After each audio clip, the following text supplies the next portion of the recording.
Hey, this is Sky. Welcome to my YouTube channel. Go check out my website at skyazrael.com for life coaching and mentoring. I want to talk about self-control. Self-control is an incredibly difficult, but yet one of the most important skills that you'll ever try to learn. We need to teach self-control to kids, and you do in some ways.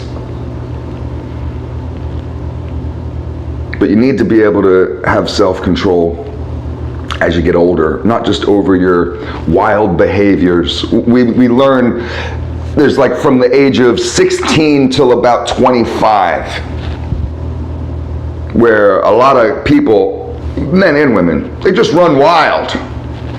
That may be some of the wildest times of your life. Some of the craziest shit that's happened to you, the worst things that's happened to you, is during that period.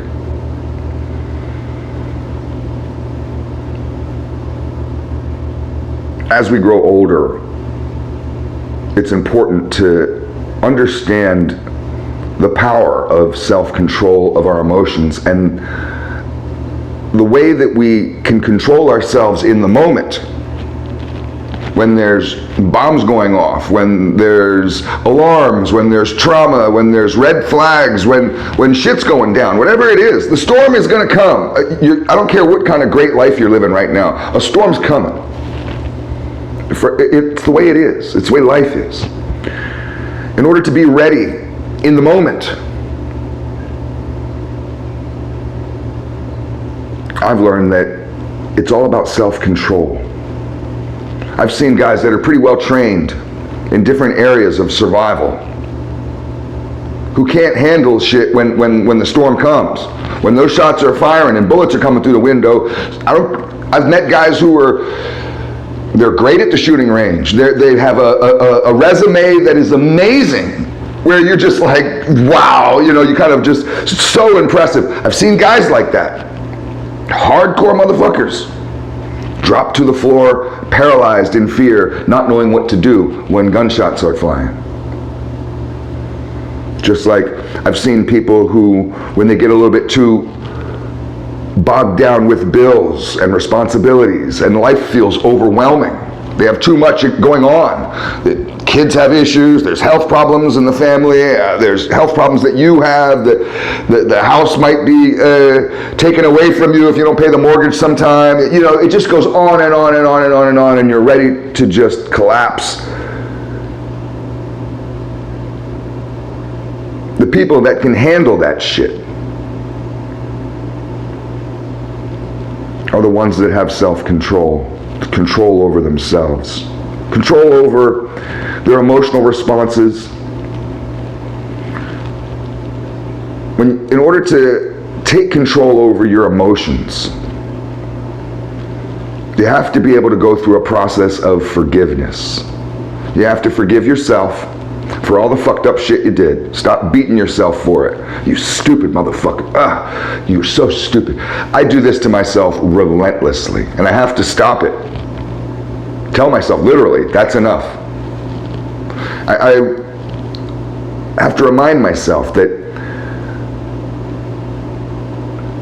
people typically try their hardest to make the best choice they can in the moment, regardless of where they are in their lives, whether they're 10 years old trying to decide what candy to buy, or they're 20 years old trying to decide whether to go to college or join the military, or whether they're 30 years old trying to decide whether to start the business or to switch to a new job. Whatever decision you make, you can go on and on with big life decisions, whatever you're deciding, whatever point in your life, you always try to make the best decision based on whatever knowledge that you have at the time in your head. Of course, there's always other factors, but I have to remind myself this, because what it means is that I can let myself off the hook, because the decisions, even if they were horrible, the decisions that I made when I was younger, or last year, or 5 years ago, was an older, weaker, dumber version of me.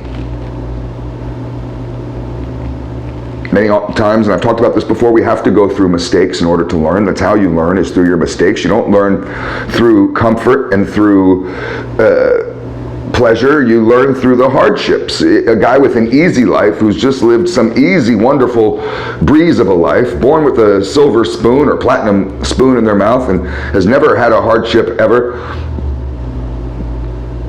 they're stupid. It's like people here in Florida who, they've been through these hurricanes. There's certain people who've been through them. They've had their houses destroyed. They've rebuilt. A couple years later, it happens again. And those people know how to get through a hurricane. I talked to a guy at the gym just the other day. He just moved down here from New York about a year and a half ago, 2 years ago. This was his first hurricane.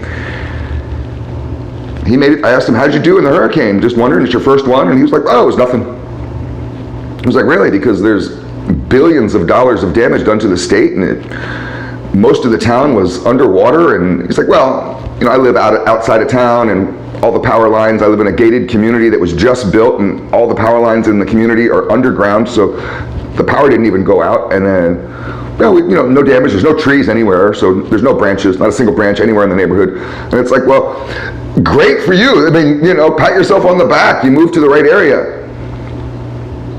But you don't know how to get through a storm because you've never been beaten by one.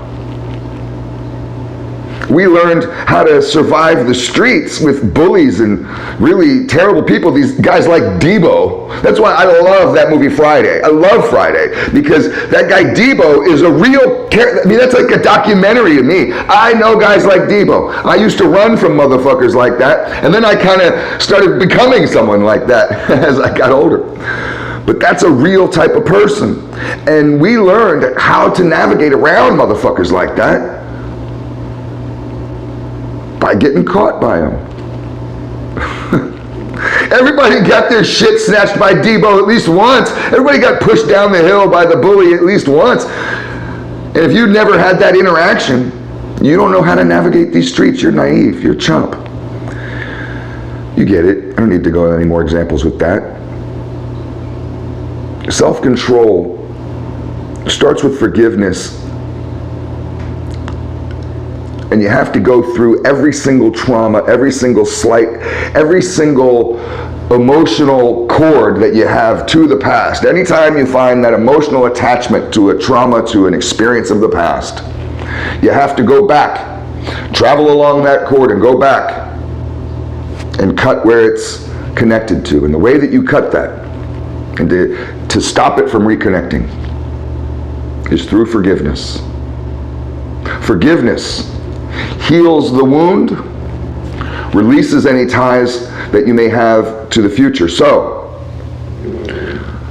when things are going down in your life, when shit gets tough on all these different levels, when the storms come, you can handle it because you have the experience, but you also have detached yourself from the things that are weakening you. Those emotional attachments to the previous experiences don't fuck you up anymore. You're not full of these cords of attachment to the past. And you can live in the moment. You can learn from those lessons instead of constantly applying ointment to an open wound. Guarding an open wound. Don't come near it. This part of me is injured. Don't come near this part. You become really strong. The type of strength where bullies don't bother you anymore because you're stronger than that. Bullies only go for weak motherfuckers. Debo had friends. They were all big tough goons like him. Be a big goon. But it's about being like a mental goon. Where you can move on literally without giving a shit about all that stuff that used to fuck you up. And when anything comes at you, no matter how big or small, no matter what it is, you can draw from your knowledge without this emotional attachment clouding your decisions. Some people get it, some people don't. It's all food for thought. Thanks for watching.